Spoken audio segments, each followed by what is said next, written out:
Hello guys, welcome back to our channel Divisha's diaries. ఎలా ఉన్నారు అందరూ? బాగున్నారని అనుకుంటున్నాను. ఈరోజు మన వీడియో ఏంటో తెలిసిపోయిందా? సో మన తెలుగు ఇంటి ఫేమస్ స్నాక్ ఆనియన్ పకోడీ.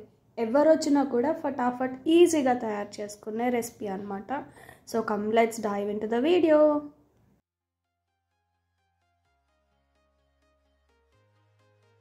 నా వీడియోస్లో మీకు నేర్పేవన్నీ కూడా చాలా ఈజీ రెసిపీస్ అనమాట. సో ఈ ఆనియన్ పకోడీ కూడా చాలా లిమిటెడ్ ఇంగ్రీడియంట్స్తో వేసేసుకోవచ్చు. సో కావాల్సిన ఇంగ్రీడియంట్స్ ఏంటో తెలుసుకుందామా మరి. ముందుగా మనకు తీసుకోవాల్సింది ఆనియన్స్, ఇలా సన్నగా కట్ చేసుకున్నవి. తర్వాత గ్రీన్ చిల్లీ, అవి కూడా పెద్దగానే కట్ చేసుకుంటాం, చిన్నవి అయితే స్పైస్ ఎక్కువ అవుతుంది కాబట్టి. తర్వాత కొంచెం వాము అండ్ జీరా. లాస్ట్ ఐటెం వెల్లుల్లి, అది కూడా కొంచెం కచ్చబచ్చాగా దంచుకొని వేస్తాము టేస్ట్ కోసం. రుచికి సరిపోయేంత ఉప్పు. పకోడీ బ్యాటర్ ప్రిపేర్ చేయడానికి మనం దీనిలో ఎక్కడ కొంచెం కూడా వాటర్ వాడము, ఎందుకంటే ఆనియన్స్ నుంచి ఏదైతే వాటర్ వస్తుందో మనకి ఆ వాటర్ సరిపోతుంది. సో చూసి కలుపుకోండి. ఎక్స్ట్రా ఫ్లేవర్ యాడ్ చేయడానికి ఇక్కడ కొంచెం కరివేపాకు చిన్నగా కట్ చేసి వేస్తున్నారు. ఇవన్నీ బాగా నలుపుకున్న తర్వాత శనగపిండి యాడ్ చేస్తున్నారు. సో అది చూసి వేసుకోండి. బాగా ఎక్కువ వేస్తే కనుక మెత్తని పకోడీ వస్తాయి. సో పకోడీ అనేది జనరల్లీ 2 టైప్స్గా వేస్తారు, ఒకటి గట్టి పకోడీ, ఇంకా మెత్తని పకోడీ. మనం ఇప్పుడు వేస్తున్నది గట్టి పకోడీ, అంటే క్రిస్పీ అండ్ క్రంచీగా ఉంటాయి టేస్ట్కి. గైస్, మధ్యలో ఒక చిన్న రిక్వెస్ట్, మీరు మా వీడియోస్ అన్నీ చూస్తున్నారు కానీ నాన్ సబ్స్క్రైబర్సే ఎక్కువ మంది ఉన్నారు. Please consider subscribing our channel if you like our videos, so that it will give motivation for us to do more videos and upload. Subscribe చేశాక పక్కన గంట సింబల్ ఉంటుంది, అది కూడా కొట్టండి. ఎప్పటికప్పుడు నోటిఫికేషన్స్లో మీకు మా వీడియోస్ అనేవి రీచ్ అవుతాయి. Thank you.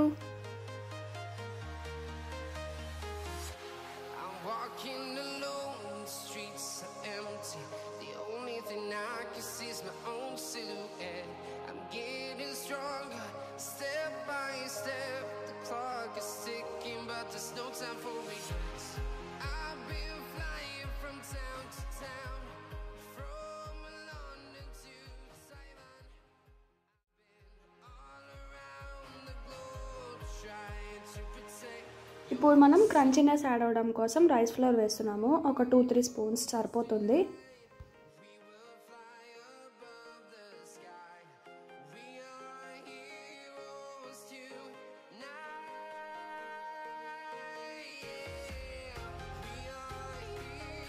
అన్నీ మిక్స్ చేసిన తర్వాత బ్యాటర్ యొక్క కన్సిస్టెన్సీ ఇలా ఉంటుంది. ఎక్కువ పల్చగా అయితే మనకి ఆయిల్ ఎక్కువ అబ్జర్వ్ చేసుకుంటాం, అందుకని చూసుకొని కలుపుకోండి. ఈలోపు మనకి ఆయిల్ హీట్ అవ్వడానికి పెట్టేసుకున్నాము.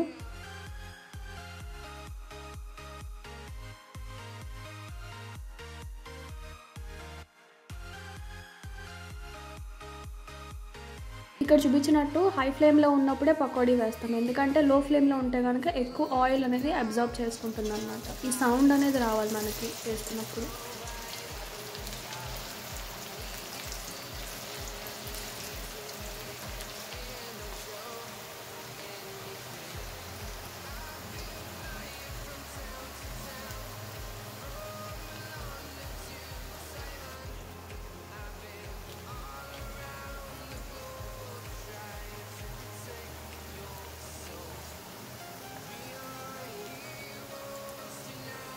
ఎక్కువ వెడల్పుగా ఉండే మూకుట్లో వేస్తే కనుక మనకి పకోడీ టేస్ట్ అనేది బాగుంటుంది. అలా ఇరుగ్గా వేస్తే కనుక టేస్ట్ బాగోదంట.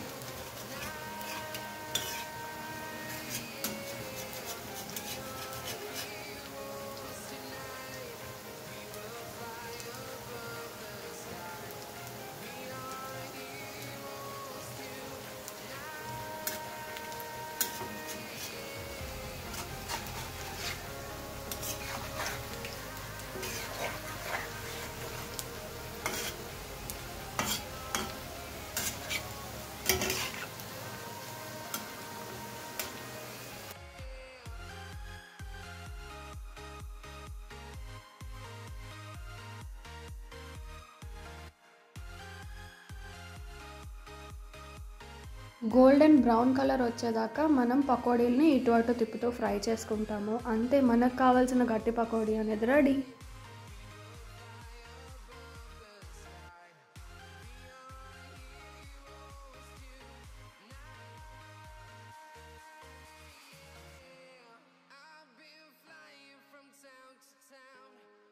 చూస్తున్నారా ఫైనల్గా వచ్చిన కలర్ చూస్తుంటేనే నోరు ఊరిపోతుంది. ఇక్కడ మా ఇంట్లో అయితే వర్షాకాలం వచ్చిందంటే ఇది చాలా ఎక్కువ వేసుకుంటాము, ఎందుకంటే ఎక్కువ టైం పట్టదు, ఈజీగా వేసేసుకోవచ్చు అనమాట. ఇంటికి ఎవరైనా గెస్ట్ వచ్చినా సరే వాళ్ళు ఉండగానే మనం క్విక్గా తయారు చేసి పెట్టేయచ్చు. దీనికి ప్రిపరేషన్స్ ఏమీ ముందుగా చేయాల్సిన అవసరం లేదు కదా. సో ఎప్పుడు ఫెయిల్ అవ్వని రెసిపీ అనమాట. ఇంకా ఇప్పుడు లాస్ట్ బ్యాచ్ వేస్తున్నారు. చూసారుగా ఆయిల్ కూడా ఎక్కువ అబ్జార్బ్ చేసుకోలేదండి. ముందు ఎంత ఉందో అంతే ఉంది, ఆయిల్ కొంచెం తీసుకుంది అంతే.